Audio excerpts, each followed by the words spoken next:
Thank you, Mr. Chairman. Mr.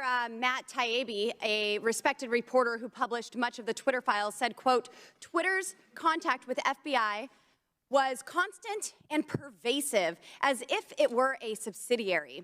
Now, I want to better understand why he would suggest that. Mr. Roth, while at Twitter, how many meetings did you have with the FBI? I couldn't say for sure, but I would More say than 10? That's a More than reasonable 20? estimate. I couldn't say for sure. More than 50? That seems a bit high.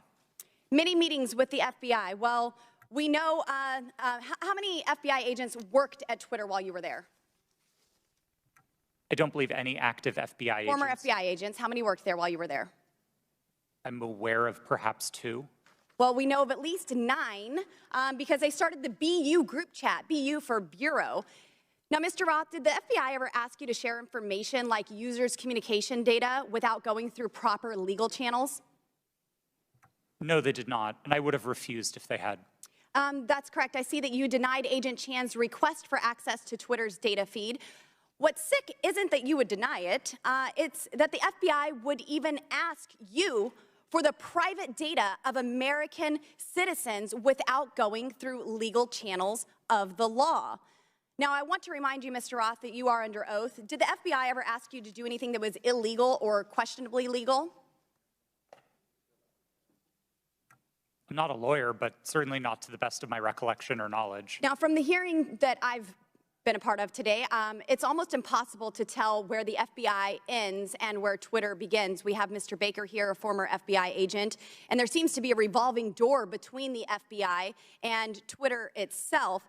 Even Mr. Baker said that there was no collusion with the federal government and Twitter, but Mr. Baker, that's you.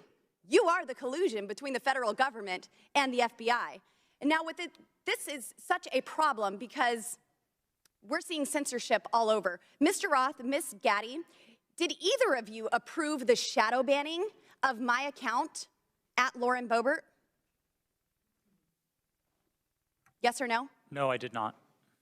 Not to the best of my recollection. Well, let me refresh your memory, because on March 12th, 2021, and Mr. Roth, I know you looked at it because Fascist Twitter 1.0 had a public interest exceptions policy, which means for members of Congress to be shadow banned, it had to go before you, Mr. Roth. So I'll ask again, did you shadow ban my account, yes or no? Again, not to the best of my recollection. So the answer is, Mr. Roth, yes, you did. I found out last night from Twitter staff that you suppressed my account for this tweet. It's a freaking joke about Hillary Clinton being angry that she couldn't rig her election. It's a joke, but in response, being the sinister overlords that you all are, you placed a 90-day account filter so I could not be found. And now we see here that Twitter staff said the visibility filter on my account excluded me from top searches, prevented notifications for non-followers, and much more. This is considered an aggressive visibility filter. You silenced members of Congress from communicating with their constituents. You silenced me from communicating with the American people over a freaking joke. Now, who the hell do you think that you are? Election interference? Yeah, I would say that that was taking place because of you four sitting here. The Hunter Biden laptop story was suppressed. A sitting member of Congress was suppressed.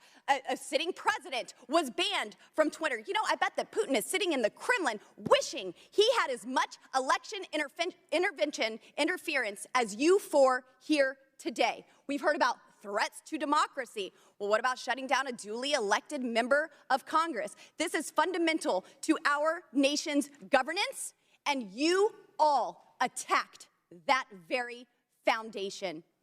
230 protections? Well, those are for publishers, not for editors. And it's clear you were not acting as publishers, you were acting as editors. And Mr. Chairman, I think it's far past time that we remove 230 protections for big tech platforms who are abusing this protection. And let me just say, I'm not angry for myself. I'm not angry because I was silenced. I can reach out to Elon and to his staff, and I can see what's happened. And I can sit here today and hold you all in account. I am angry for the millions of Americans who were silenced because of your decisions, because of your actions, because of your collusion with the federal government. They can't reach out to Elon. They can't sit here today and hold you into account. We don't know where the FBI ends and Twitter begins.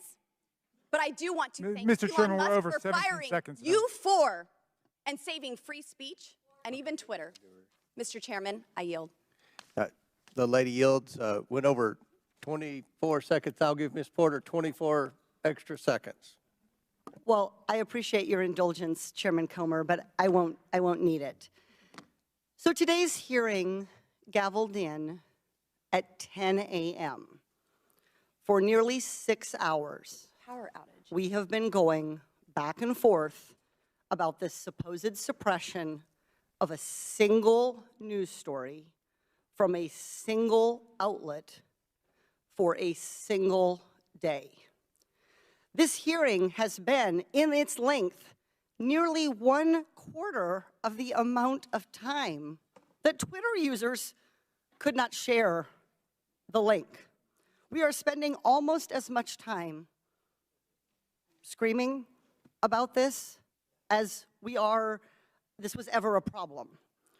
Look, criminal activity is always a concern, but if there is criminal wrongdoing on Hunter Biden's laptop, that is a matter for the FBI and our law enforcement agencies.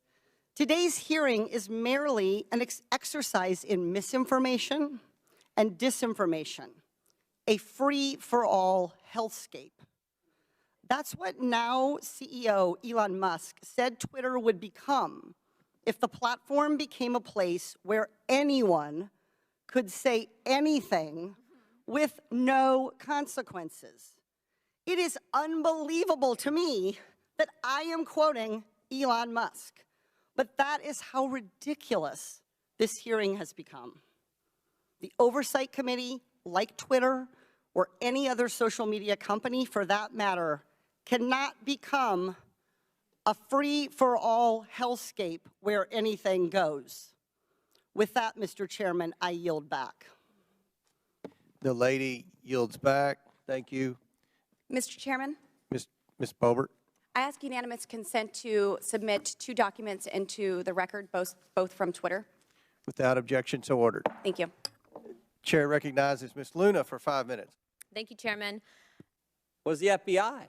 They had it for, or maybe they had it for a year and just said, you know what, we're going to put it on the shelf, we're not going to look at it. But if anyone knew it was real, it's them. That's why I asked the question, again, back to my colleague from New York, what he was talking about. That's why I asked the question earlier. I said, did anyone at the FBI or Mr. Baker know, did Mr. Baker talk to any of those 51 former intel officials who sent the letters saying this has all the classic earmarks of a Russian misinformation operation? Maybe they could have checked with the FBI because the FBI had the actual laptop in their possession. So I appreciate the gentleman from Louisiana. I think it's a great point that he made.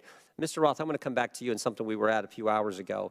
And we're talking about this visibility filtering, which in my mind I understand to be something short of suspending and blocking the account, which the user then knows has happened because there's a notification in a public way, like you did to Ms. Green when you suspended her account. But there's other things, this search blacklist, this do not amplify, that are some kind of filtering that account that the user doesn't know about. And I asked the question earlier, was there any bit of this visibility filtering that was hard-coded by Twitter employees into the account of specific users?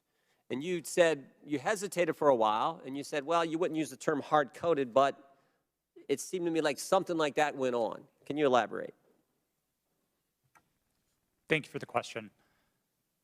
Twitter's visibility filtering system, as has been reported in the Twitter files, is based on applying labels to user accounts. And so in that sense, if the application of a label is what you meant by hard-coded, yes, Twitter systems did apply those designations to those accounts. But it was seldom the case that Twitter staff would manually, individually, go in and apply those labels directly. Were any government officials,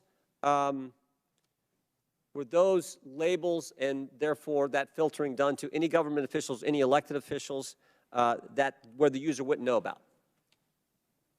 I don't know, sir. I didn't have access to my Twitter computer, to any Twitter systems to prepare me to answer that question. So I'm just talking your time there and your experience there. Do you know if that happened? it would not surprise me to know that visibility filtering labels had been applied to the accounts of elected officials. So visibility filtered labels applied to the accounts, but the user doesn't know. Yes, it was not Twitter's practice to notify users. But you think that happened to elected officials and government officials? Again, I couldn't say for sure. I appreciate it. I yield back.